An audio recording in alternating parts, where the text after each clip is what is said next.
turned 8 heads of garlic into over 50. Here's how I did it start to finish. Hi, I'm Maria. I'm a chaos gardener. I'm always learning. I'm always trying to grow new things, and I just kind of try it and see what happens. Last October, I planted 8 heads of garlic in my gardens of 4 different varieties: chestnut red, music, Romanian red, and purple glazer. No, I don't remember which ones are which. It's fine. Hardneck garlic is usually better grown in colder climates, which is where I am. I'm in Buffalo, New York, zone 6A. Softneck garlic is better for those warmer climates. I grew hardneck garlic this year, so here's how I did it. You want to start by splitting the heads of garlic, just trying to keep as much paper on the individual cloves as possible. And you want to plant all of the cloves with the root side down, pointy side up. For hardneck garlic, I made sure that the cloves were at least 4 inches down. I planted this in October. I had already cleared pretty much everything growing in my garden by that time, so it was an empty space, but make sure you plant it where you're okay with it staying there for 10 months. The bigger the cloves that you plant, the bigger the heads will be, so I planted all of the cloves from last year, big and small, just so I could get myself on a good base. This year, I'm going to be only planting the biggest cloves. So after I planted them, I covered them up with soil, and then we raked all of our lawn leaves and added them to the top of the garden bed, and then after that, I just left it alone. The leaves act like a mulch just to protect the garlic over the winter. We have pretty harsh winters. Leaves were a perfect mulch. I left all of the garlic alone until the spring, and green shoots started to pop up in April. I also just left it alone.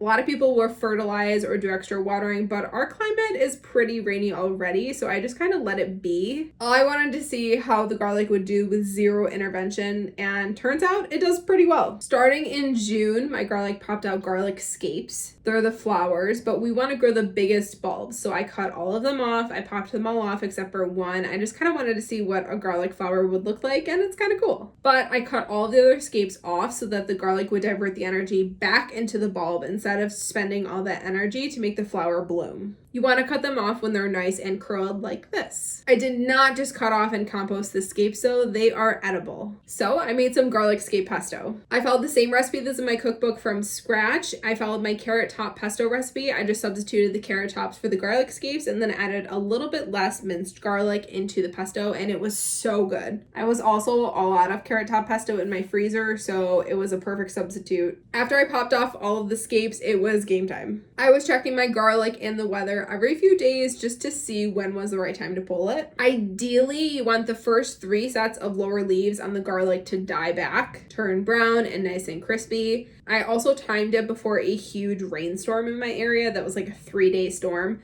So I pulled all of my garlic literally an hour before it started storming, and I transferred it to a wire rack in my garage where it sat to cure for 4 weeks. After 4 weeks, all of the paper had dried around the cloves completely and the tops had died off. So then it was time to preserve our harvest. I had no idea what I wanted to do with the entire harvest, but I knew I didn't want to waste a single clove. So I ended up keeping just 4 or 5 heads in our bread box, and I've been using it for fresh garlic over the past few weeks. But the rest of it I preserved in a few different ways. Food preservation is my specialty. So as I broke up each bulb, you could see right away that I had cloves that were starting to lose their paper, cloves that are super tiny and so annoying to peel, cloves that had lost their paper, and cloves that are super easy to peel if you squish it with a knife. So for each head, I busted it apart. The tiny cloves I didn't want to peel went into a bowl. Later on, I chopped them up and put them into the blender, paper and clove, and then I spread it onto a dehydrator tray and dehydrated it. Then it went into an airtight jar. I'll make garlic powder, garlic salt, or garlic flakes, whichever I run out of first, just to be able to fill up my spice containers. Now, the cloves that were super easy to peel or the paper already started to come off, I peeled an entire jar's worth of full cloves, and then I laid it out just onto a super cube lid so they didn't stick together, and then popped it into a freezer for about an hour, and then transferred it to its own jar.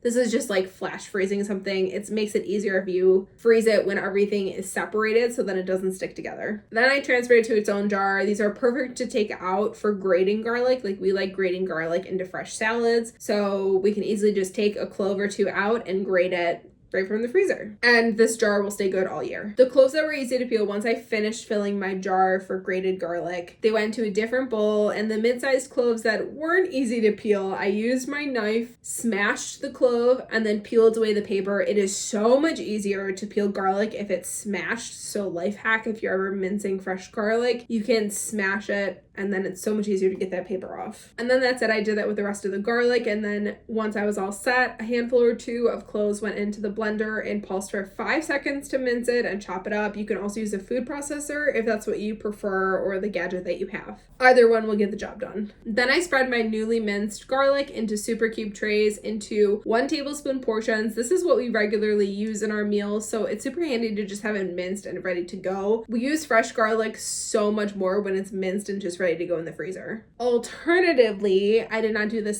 year, but with hardneck garlic, you can use fishing line or wire and string it through the neck of the garlic away from the cloves. And then you can string them all on one and then hang it up in your pantry or basement or somewhere nice and cool and dark. The whole heads of garlic will last several months. It's just easier in our household to have fresh minced garlic in the freezer ready to go.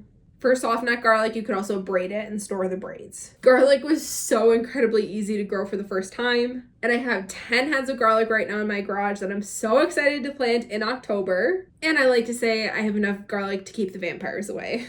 If you found this helpful, be sure to subscribe, leave a comment, let me know if you're planning to grow garlic or if you've grown garlic before. If you have any tips for newbies, let me know. Be sure to check out my TikTok, Instagram, and Facebook for more planet-friendly content. Happy growing, and see you next time.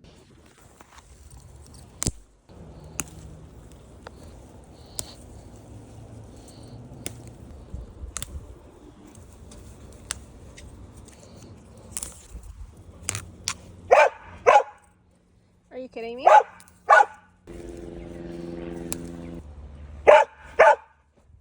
What is your malfunction junction? Huh?